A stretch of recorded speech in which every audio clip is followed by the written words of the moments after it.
Então, não sei se foi coincidência, mas quando eu estava na faculdade era muito comum que alguém me perguntasse: mas então, Rafael, o que é afinal esse complexo de Édipo? Eu já ouvi falar dele, mas você pode me explicar? Então hoje eu vou apresentar para vocês como que eu compreendo esse assunto de uma maneira mais ampla e que não passa necessariamente pelos tabus e pelas polêmicas que estão envolvidas nesse mito. Eu espero nesse vídeo conseguir demonstrar para você quão importante é esse assunto para a gente entender o desenvolvimento humano. E claro, se você é terapeuta, esse é um assunto fundamental para você se aprofundar na experiência humana.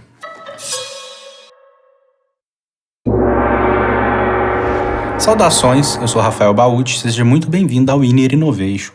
Quando a gente fala de complexo de Édipo, as pessoas já pensam nos maiores tabus, né? O tabu do incesto. E de fato, a mitologia trata de uma história assim, eu vou contar para vocês rapidinho sobre ela, um resumo aqui. E foi o que inspirou Freud a pensar, a partir dessa mitologia, algumas questões do desenvolvimento psicossexual infantil. Mas eu não tô aqui para poder defender ou para mostrar para vocês a percepção do Freud. Eu tô aqui para poder mostrar para vocês a minha leitura, que é um pouco diferente, a partir desse processo. Então, de maneira geral, o Freud vai se utilizar dessa mitologia para discursar sobre a tríade entre criança, mãe e o pai.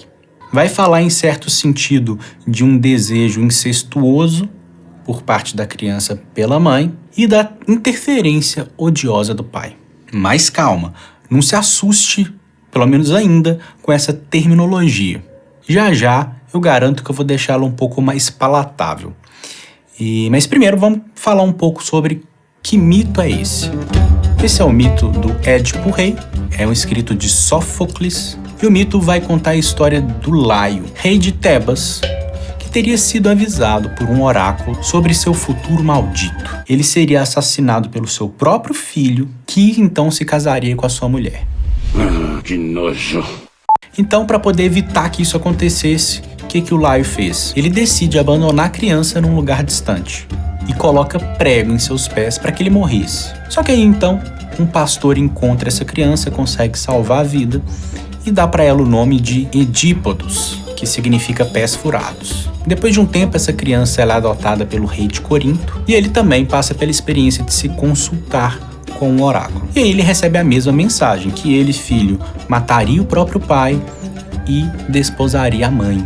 Ele então fica assustado, acha que se trata dos seus pais adotivos e ele então foge para outra cidade. No meio do caminho ele se depara com alguns negociantes, eles têm algum conflito e aí eles travam uma batalha e o Édipo acaba matando o líder deles, que até então ele não sabia, era o seu pai biológico, era Laio. Enfim, quando ele chega em Tebas, tem o advento e ele decifra o enigma da esfinge. Por causa disso, ele livra a cidade das ameaças que ela sofria. Por isso, recebe o trono de rei e acaba se casando com a rainha, que era, enfim, sua mãe, a rainha Jocasta, que agora estava viúva. Os dois se casam e eles têm 4 filhos. Anos depois, Édipo e Jocasta procuram novamente um oráculo.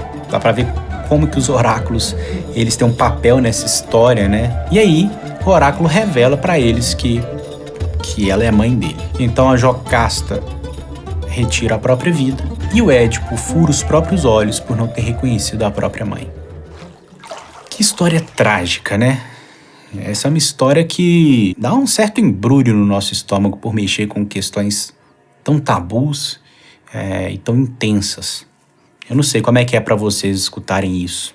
Deixei nos comentários que eu quero saber. Eu não vou me adentrar muito, porque esse não é o objetivo, o vídeo também poderia ficar muito longo, sobre como que o Freud vai se apropriar dessa história para poder dizer do desenvolvimento da criança relacionado à mãe e relacionado ao pai.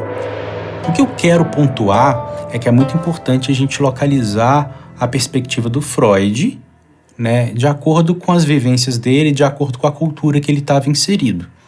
Então, de fato, a maneira que ele propõe é possivelmente como era observado no tipo de estruturação familiar, onde a gente tem muito mais marcado essa função da mãe de ficar em casa, cuidar dos filhos, do pai ser o provedor, ser quem comandava a casa, né? Então ele acaba exercendo culturalmente um papel hierarquicamente superior ao da mulher. E isso é apenas uma descrição, tá bom? Não confunda isso achando que aqui eu estou dizendo como as coisas são ou deveriam ser, ou que deveriam ser para a nossa estruturação aqui, enfim, sem juízos de valor, unicamente para a gente poder entender o que fundamentou o pensamento do Freud. Então, a partir disso, eu vou tirar as funções que são um pouco mais demarcadas para o Freud, né, coloca realmente como mãe e pai, e vou entender um pouco mais como função. É normal você fazer isso atualmente, é uma leitura um pouco corriqueira, mas eu vou demarcar isso de algumas maneiras um pouco distintas. Vamos lá? Então, para a gente falar desse assunto, nós vamos colocar alguns marcadores, tá? Então, o primeiro marcador que a gente tem é quando a criança nasce. Tem uma coisa que nos marca, enquanto mamíferos especialmente, que é nós nascemos e dependemos de cuidado. Nós não nascemos prontos, né? Isso é muito marcado em nós, seres humanos, mas os mamíferos, de modo geral, é necessário esse processo de maternagem. Isso não é sem propósito, né? Isso é uma questão evolutiva, porque se a gente vem com uma maior parcela de instintos, ou seja, um conjunto de comportamentos que vêm prontos, qualquer alteração no meio ambiente pode colocar em risco aquela espécie. Então, em certo sentido, nós, enquanto seres humanos, a gente abre mão de uma boa parcela de instinto para que a gente tenha uma maior parcela de aprendizado, ou seja, a gente vai receber da figura do cuidador e a gente vai se adaptar ao longo da vida para novos contextos. Isso tudo para poder dizer desta dependência que a gente tem, dessa figura de cuidado. Isso também vai ser um marcador muito importante, né? Porque uma das maiores forças que a gente tem é a força que em prol da vida, né? A força que nos vai impelir para que a gente sobreviva. Então veja bem, neste primeiro momento, a figura do cuidador, que geralmente, num contexto cultural que a gente se encontra, muitas vezes está atribuído à figura da mãe. E por isso que muitas vezes na literatura a gente vai encontrar falando que é mãe.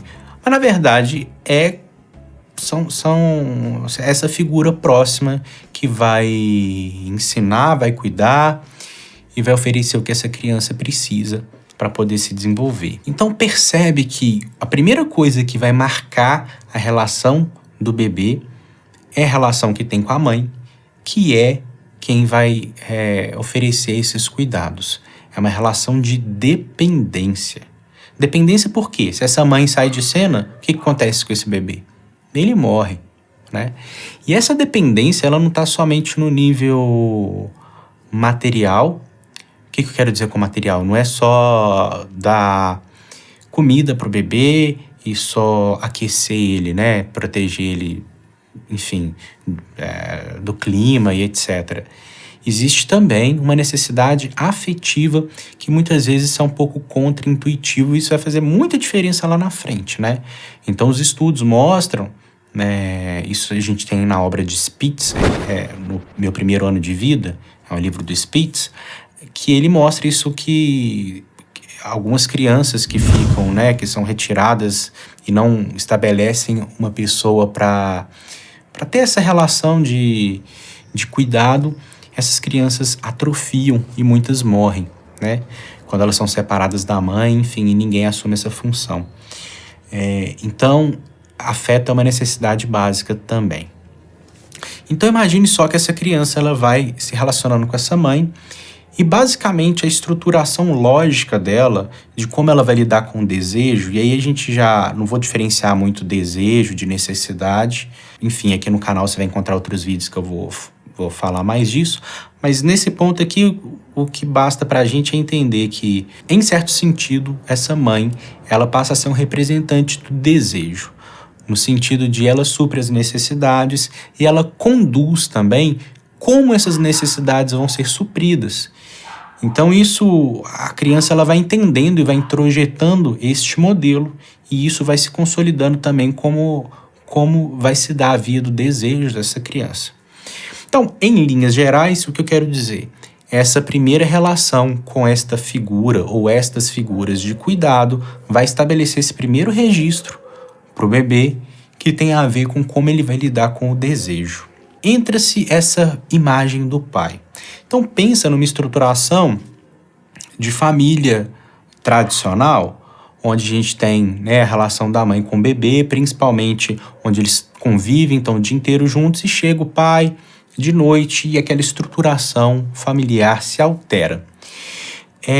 Essa criança ela vai ter um registro de que se antes ela concebe essa mãe, que é quem tudo oferece, quem tudo supre, né, passa a ter em um imaginário uma deusificação da mãe, no sentido de que a mãe é capaz de tudo, ela diz sim, ela diz não, ela oferece, ela que estabelece a quantidade, que hora pode, que hora não pode. Percebe? Então tem essa relação onde esse bebê vê essa superpotência nessa mãe.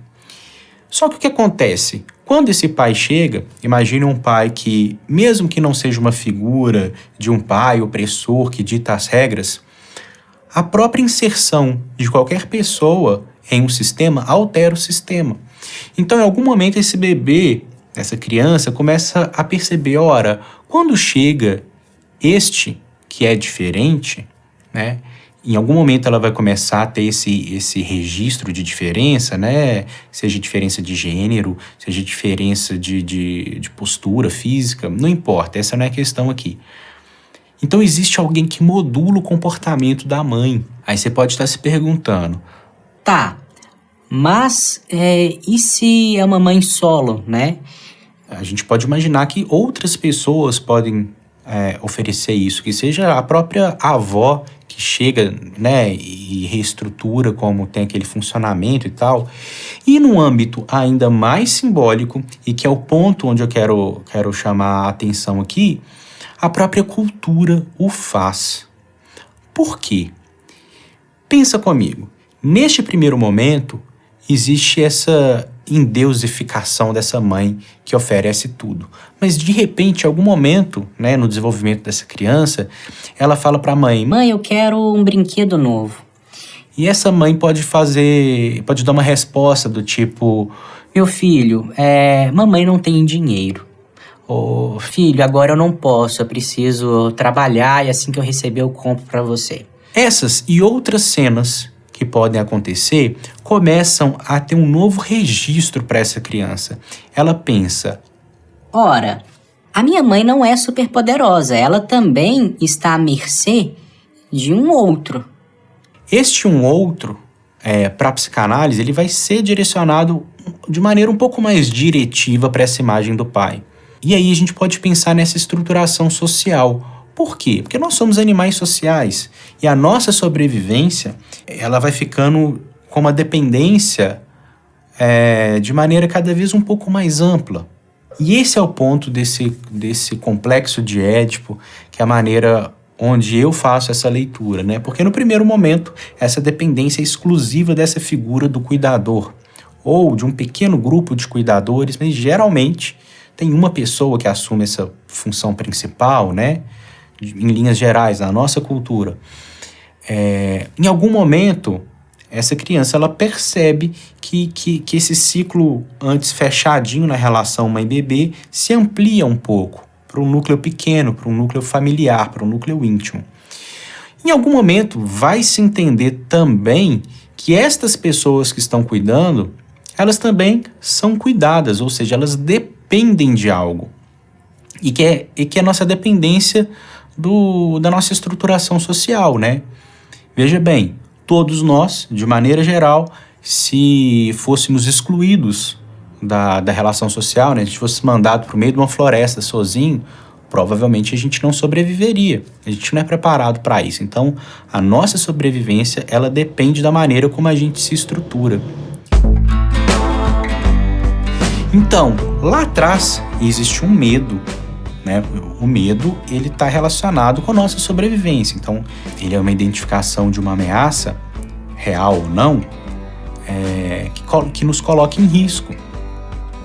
Essa mãe, se sai, coloca em risco a vida dessa criança. Em um outro momento, essas figuras um pouco mais próximas, elas também fazem isso, só que aí de uma maneira um pouco mais sutil e mais simbólica, né? Então esse medo talvez não seja tão aterrorizante. E num outro nível, essa estruturação passa para um campo mais simbólico e social, onde também vai existir esse medo, né? Um medo de que a gente possa ser excluído, né?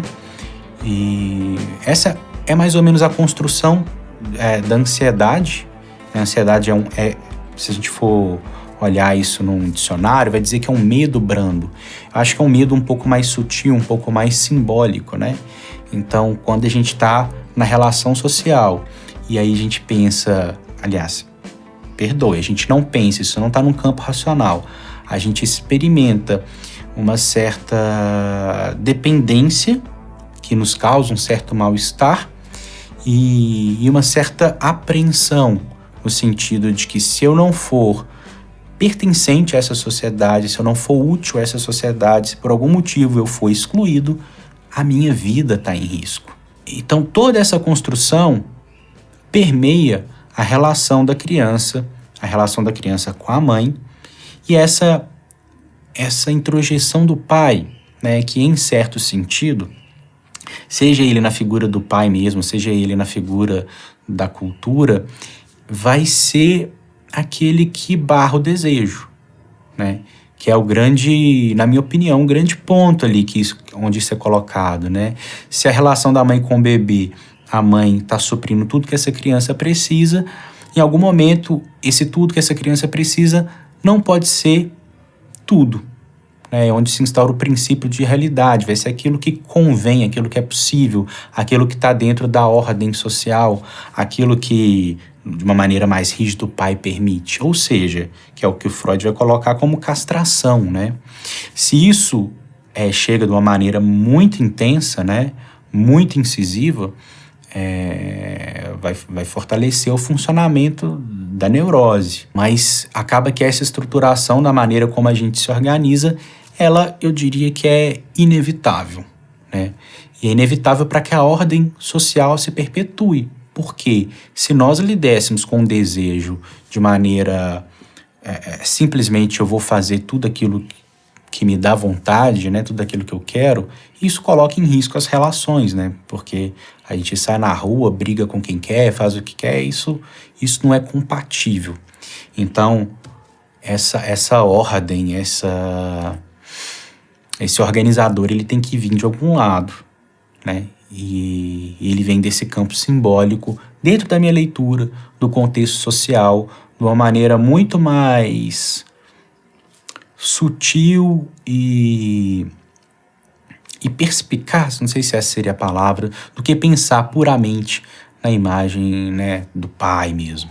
O mais interessante disso tudo, assim, deixa aí seus comentários, vamos dialogar sobre isso, deixa suas percepções, mas pra gente fechar o vídeo com uma reflexão interessante, é que, né, pensa só como que essa construção ela falha diversas vezes na criança, né? Então ele vem, se relaciona com a mãe é super poderosa, é uma deusa, pode fazer tudo, de repente não pode, porque entra a imagem do pai, por exemplo, e o pai castra, etc. Em algum momento essa criança vai se dar conta de que o pai também não é o manda-chuva, né? É essa questão social e etc. E essa questão social, se ela está espalhada, ela muitas vezes pode assumir na psique um outro lugar de um pai que tudo pode, que tudo faz, que é super potente, né? Isso abre margem para a gente pensar na relação simbólica da maneira como a gente constrói e se relaciona com a concepção de Deus, né? E aqui eu tô falando de Deus num contexto puramente filosófico e brando, não tô entrando no campo de crença ou de religião, só para entender como talvez tenha uma relação aí nesse sentido. Mas eu quero saber a sua opinião. O que você acha? Você acha que isso modula aí a maneira como a gente lida, que a gente experiencia, a maneira como a gente constrói, em certo sentido, essa imagem de Deus? Deixa aí nos comentários que eu vou gostar de ouvir o que você tem a dizer sobre isso. Eu sou Rafael Baúti, vou ficando por aqui. Espero que vocês tenham gostado aí desse vídeo. Um pouco mais solto, né? Sem muito roteiro. Claro que deve ter ficado alguns pontos aí, né? Não tão didático assim, não foi roteirizado e tal, mas acho que o mais importante é a reflexão e a gente bater um papo. Né? Então qualquer questão aí, deixa nos comentários que a gente continua a conversa. Beleza? Um abraço e até o próximo vídeo.